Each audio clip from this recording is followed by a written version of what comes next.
It's time for another Dice Tower review with Barry.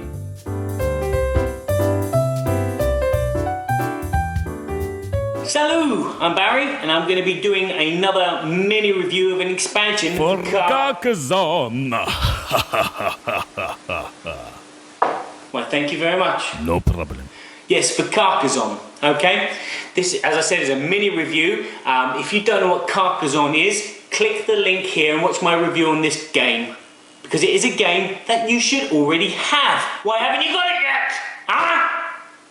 Well, anyway, this expansion is called not the walking dead. Where is it? Oh dear.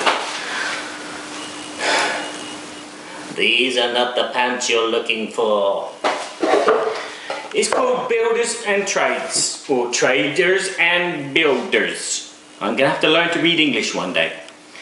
Okay, what I'm going to do is I'm going to give you a little description of what comes in this expansion, how it plays, and what's it like, and should you get it or not.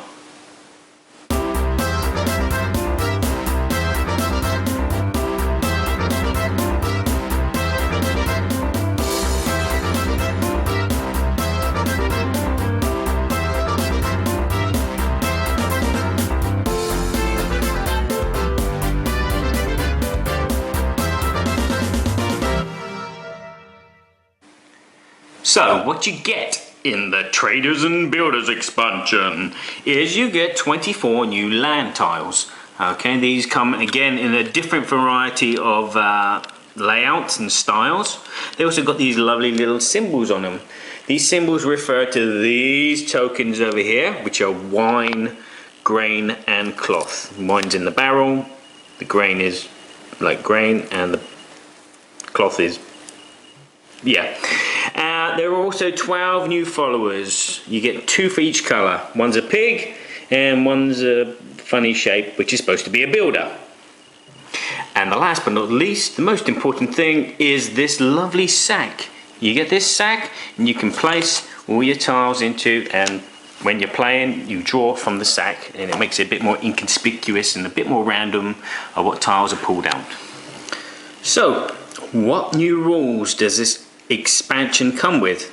Well, let's start with the tiles. The tiles all have barrels on them, which are wine, grain on them, which is grain, and these ribbons, which are cloth, and that's the 3 different trades.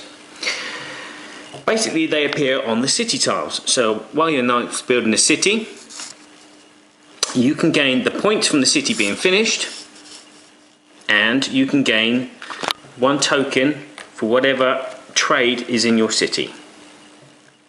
Okay, the only way you get this token is if you finish the city. So let's say, for example, yellow player is playing and he plays this tile, finishes his city, he gets his 2, 4, 6, 8, 10 points plus the wine. But let's say another player placed this tile here. It would finish the city for yellow, giving them their points, but the yellow player would not get the barrel. It would be the player who played the finishing tile for the city. Now you may be asking yourself, why would I want to finish off a city of someone else's just to get these tokens? Well, let me tell you, there's 30 points up for grab here with these tokens. If at the end of the game, you're the person with the most barrels in your collection, you will get 10 points. You will also get 10 points for having the most ribbon and also for the most wheat. Okay, so that's 30 points up for grab, which is not bad going. So your tactics could change a little bit. And again, if players are drawn for the same amount, they both get 10 points for having the most of a certain trade. Okay, so now let's talk about the builders, or the doozers as they were in Fraggle Rock.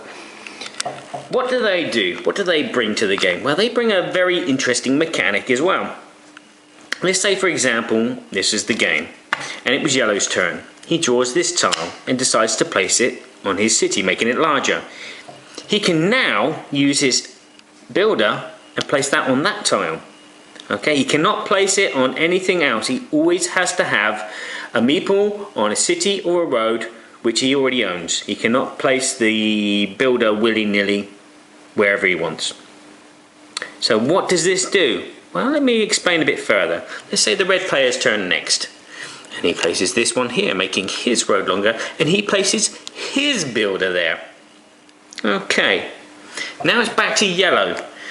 Yellow draws this tile, luckily, and so he attaches it to his city, making it larger. And because his city has the builder in it, he can immediately draw another tile and place it on wherever he wanted.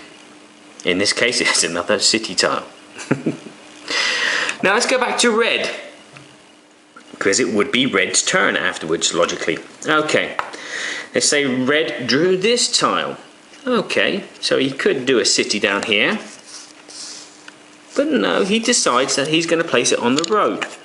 And because he's got a builder on that road, he can draw another tile immediately and play it. But at the same time, he scores for his road, he removes his meeple, gets his 1, 2, 3, 4 points, and then plays his other tile, like so, and places a meeple, as normal. So basically a builder gives you another go after you've attached something to your road or to your building. Okay, let's talk about the pigs now. Now, what did the pigs do? Well, the pigs are associated with the farmers. Okay, and they basically do the same kind of thing as they don't do the same kind of thing as the builders, but you have to place them like builders, which means that you already have to have a farmer on a farmland before you can place it, like so. So let's say yellow player places this tile and then decides to place his pig. Okay, so what significance does this do? Well, as you know, the farmer only scores at the end of the game. And he scores 3 points per city finished that is connected to his grassland.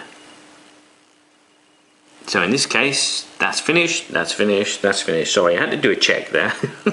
So normally he would get 3 points, but because he's got a pig, he gets 4 points per city finished connected to his farmland. Woohoo! Squeal like a pig! Anywho, wrapping up for trades and builders.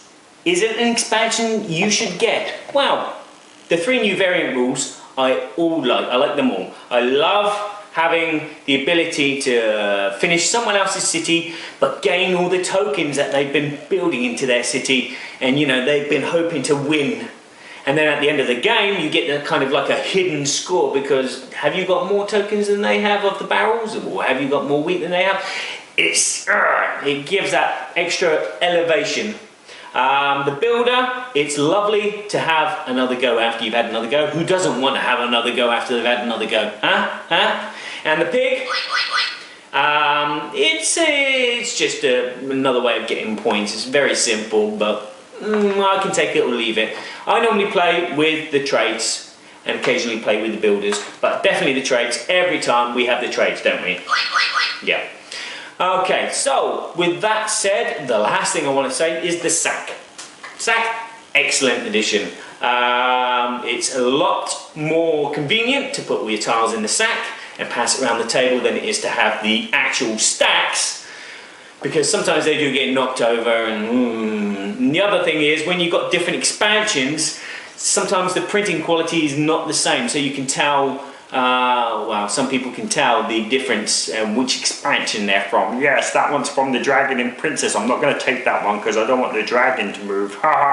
Yeah, so sack, great addition. So would I get this? Yes, I would get this. The 3 variant rules are all different, and the sack is a bonus. Get it.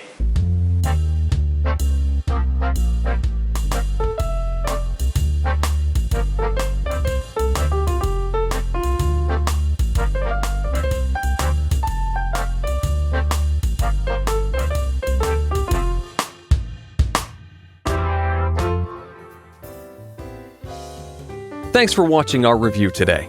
For more information about board games, as well as the #1 board game audio podcast, check out Dicetower.com for reviews, interviews, and more. I'm Eric Summerer, and you've been watching The Dice Tower.